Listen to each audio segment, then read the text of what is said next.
عليكم، ازيكم عاملين ايه؟ النهارده هنعمل ايه بقى بكل الفخارات دي؟ هنعمل طواجن النوتيلا عشان احنا قاعدين فاضيين مش لاقيين اي حاجه نعملها، الدراسه خلصت، فهنعمل بقى طواجن نوتيلا. انا دهنت الطواجن دي زيت، ودلوقتي بقى هنروح في الطبق الجميل ده نشوف بقى. طبعا هنفضل نضرب كده شويه حلوين لحد ما يوصل لقوام معين. هفضل انا اضربه عشان الصوت ده، وارجع لكم لما اقول لكم، يعني هرجع اوريكم انا عايزاه شكله عامل ازاي. ان السكر ده خشن، هحط دلوقتي 4 بيضات بدرجه حراره الغرفه مع كيس الفانيليا، وارجع اضرب واوريكم انا عايزه اوصل للشكل عامل ازاي. خليكم معايا. بصوا انا ضربته لحد ما عمل بابلز كده، ضربته حوالي 5 دقايق. دلوقتي هحط كوبايه زبادي بلدي عادي، عندها اعتراض غالبا. كوبايه زبادي وكوبايه لبن. ليه زبادي؟ عشان الزبادي بيخلي الكيكه قطره، يعني تبقى هشه شويه زي الدقيق الاسفنجي كده. هضربها 5 دقايق تاني، وهرجع بقى احط الدقيق والبيكنج باودر والكاكاو والكلام ده كله، وهوريكم برده الشكل اللي انا عايزه اوصله ازاي. استنوني بس عشان دوشه المضرب. بصوا شايفين البابلز اللي انا فضلت اضرب فيه 5 دقايق تاني لحد ما عمل بابلز كده، معناه ان هو بيدخل فيه هواء. دلوقتي هنحط بقى المكونات الجافه، 3 كوبايات الا ربع دقيق، وربع كوبايه كاكاو، وتركايه من عندي كده معلقه نسكافيه بلاك.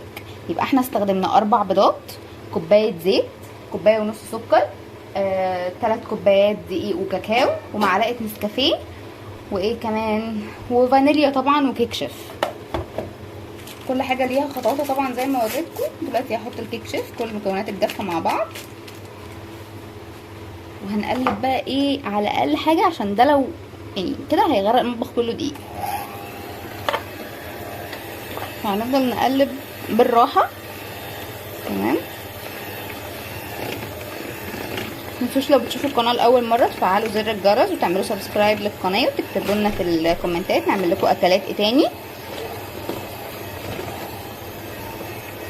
بس كده ايه بدات تختلط مع بعضها. هنبدا بقى ايه نعلي المضرب ونضرب فيها 10 دقايق متواصل لحد ما برضو تعمل بابلز. لان بصوا احنا كده خلصنا، شايفين برضو عمل بابلز. ده القوام اللي احنا عايزينه، ولا تقيل ولا خفيف، على حسب نوع الدقيق بقى. زي ما قلت لكم حاولوا توصلوا للقوام ده. هنبعد بقى البتاع ده من هنا خالص، ثانيه واحده. طبعا ده احنا بناكله مش بنرميه. شوفوا اي طفل عندكم في العيله عنده 20 سنه ياكله. حصل خير يا جماعه. زي ما قلت لكم الطواجن دي انا دهناها زيت. هنعمل ايه بقى كده؟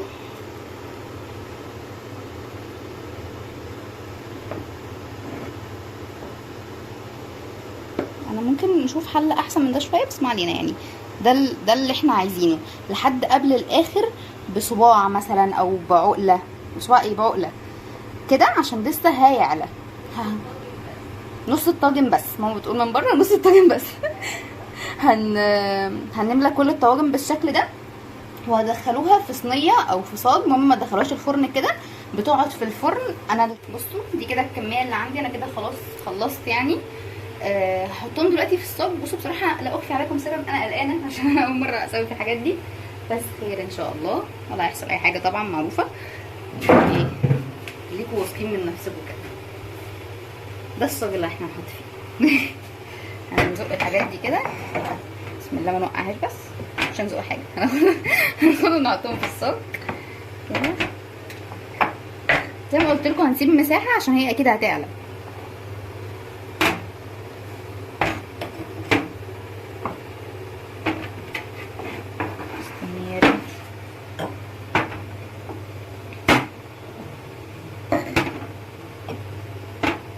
احنا لقينا نفسنا زهقانين، فقلنا ندخل لنا 2-3 كيلو، عشان كده مش هينفع، فقلنا نعمل الحاجات اللذيذه دي.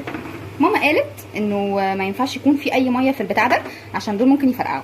فانا اتاكدت ان الحاجات دي كلها ناشفه، البرام ناشف والصاج ناشف، والفرن سخن على درجه حراره 180 في الرف اللي في النص. زي ما قلت لكم هشوف هتاخد وقت قد ايه واقول لكم بالظبط. هندخلها الفرن ونحضر بقى الحاجات اللي هنجرنش بيها. استنونا. دلوقتي بقى انا كان عندي كريم شانتيه، انا اصلا عامله بتاع ده عشان عندي كريم شانتيه وعندي شوكليت شيبس وحوارات كده كتير، قلت استغلهم. هو كان في الفريزر. تمام. وعندي نوتيلا طبعا انتوا عارفين. طبعا احنا هننزل كل ده دلوقتي عشان حرام. عارفين كيلو الكريمه بكام دلوقتي؟ عشان نعمة ربنا طبعا قبل اي حاجه كده. وهنحط بقى ايه، معلقتين من النوتيلا اللي احنا عاملينها سوا عشان تديها لون بيج كده. تمام، معلقتين حلوين بيج كده. مش عارفه ده هيديها اللون بيج ولا لا، بس ان شاء الله يعني ايه نوصل. هي اصلا جاهزه، فاحنا ضربناها بس عشان الكريمه والشوكولاته يختلطوا ببعض. هنحطها في الفريزر لحد ما الكيكه تطلع وتبرد ونبدا بقى نجرنش. خليكم معايا. بصوا هي كده طلعت من الفرن، انا سبتها تبرد خالص. في حاجات ارتفعت قوي وفي حاجات ما ارتفعت، هي كلها طبعا ارتفعت بنفس المقدار بس على حسب الكميه اللي انا كنت حطاها في الطاجن اصلا. فانتوا تحطوا معلقه كبيره من معلقه الغرف دي في كل طاجن، هتكون كويسه قوي. انا عملت هنا لبن ونسكافيه عشان اسقي بيه الكيك ده. هسقي الطواجن كده زي ما انتم شايفين، هسقيهم كلهم وبعدين ارجع احط كريم شانتيه وبعدين ارجع احط نوتيلا. هسقيهم وارجع اوريكم. بصوا انا سقيتهم كلهم، دلوقتي هحط كريم شانتيه. كلها طبقات بسيطه لان احنا هنحط كذا طبقه، وكلها طبقات بسيطه بالشكل ده. هنحط برده كريم شانتيه فيهم كلهم وهرجع اوريكم المفروض نعمل ايه. نحط ده مع بعض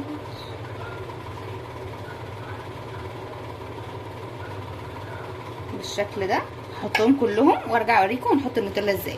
حطيت الكريمه عليها كلها ودلوقتي هحط النوتيلا. دول كانوا نوتيلا بس من غير كريمه عشان انا مش عايزه كريم شانتيه بصراحه، فهحطه بالشكل ده ونحاول نظبطه. وطبعا كان المفروض يتحط في التلاجة شويه يمسك نفسه، بس ايه انا مش هحطه، انا هحطه كده سيبه كانه مموه يعني داخل في بعضه شويه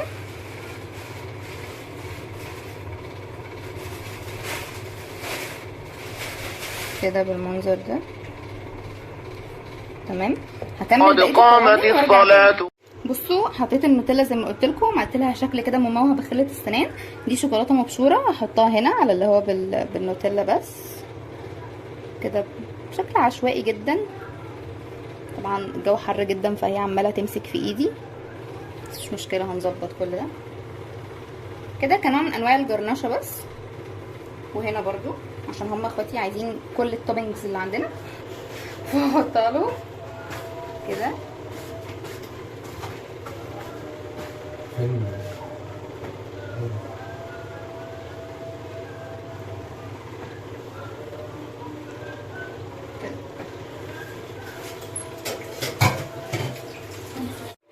اللي بالنوتيلا دول مش هنعمل فيهم حاجه تاني كده يعني، دول كده خلاص انا تمام اكتفيت بكده.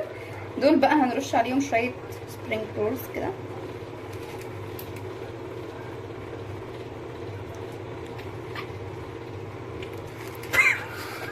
وقفت كده. بصوا عموما هي دي كلها حاجات في الفريزر يعني موجوده، كلها ينفع تتحط على حسب بقى ما انتوا بتحبوا ايه. ممكن تحطوا اوريو، ممكن تحطوا شوكولاته مثلا كيت كات او حاجه زي كده. انا عندي برضو من ده هحطه.